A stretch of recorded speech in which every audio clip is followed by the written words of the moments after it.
के समस्त को स्वागत। आमे जनता डाकरा देथिलु माटीर आवाज तरफ रु जे आगामी एप्रिल 1 रे ओडिशा सरकार सारा पश्चिम ओडिशा रे जोर जबरदस्ती बंदे उत्कल जननी गुआवा। ई बंदे उत्कल जननी आमर एरिया रे गायबार कथा कि नहीं गायबार कथा, आमे स्वागत करबार कथा कि विरोध करबार कथा। जदि गामु का करी गामु, जदि नहीं गामु का करी नहीं गामु, जदि स्वागत करमु का करी स्वागत करमु, और जदि स्वागत नहीं करमु विरोध करमु का करी करमु।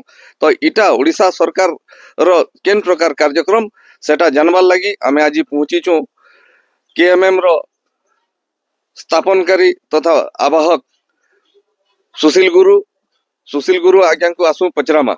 आज्ञा 1 तारीख रे ओडिशा सरकार सबु आडे बंदे उत्कल जननी गुआबा, तार ऊपर आपनकर मतामत काना?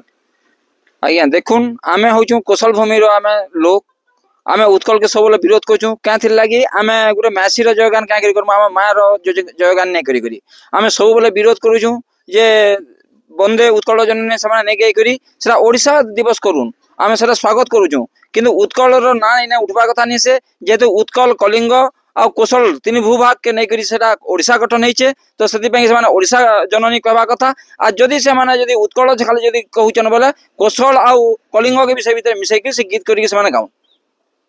अच्छा, ई जेन बंदे उत्कल जननी करा जाउछे हमर एरियाटा उत्कल भीतर केभे नहीं थाई कि माने अतीत रे भी नहीं थाई कि वर्तमान भी नहीं न।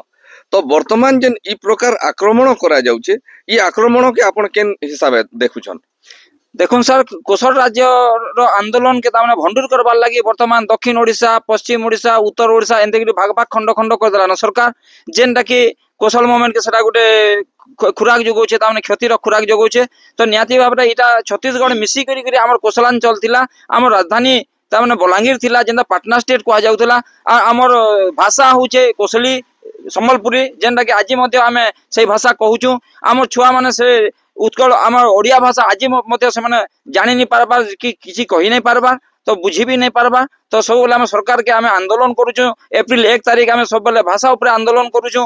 तो सरकार केते बेले इटा के गुरुत्व नहीं देबार। आमे जंतर मंतर ठानु आंदोलन करूछु। दिल्ली रे आमे विधानसभा घेराव करूछु कोसल आंदोलन लागि आ कोसली भाषा लागि, किंतु सरकार नहीं सुनबार। आगामी दिन रे जदि इतार ऊपर सरकार जदि पदक्षेप नहीं नेबे निश्चित भाबे ई अंचल सब लोग भाषा आंदोलन और राज्य आंदोलन करबार लागि निश्चित भाबे आगे आइबे।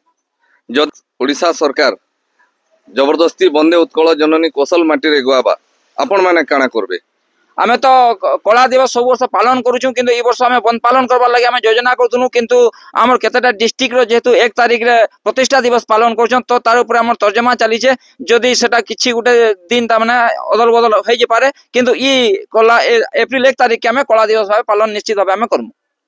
धन्यवाद। आपण माने कोसल रो आवाज कोसल मुक्ति मोर्चार आवाहक सुशील गुरु को ठानु सुनले। समस्त को आउ थरे धन्यवाद। माटीर आवाज तरफ समस्त को आह्वान।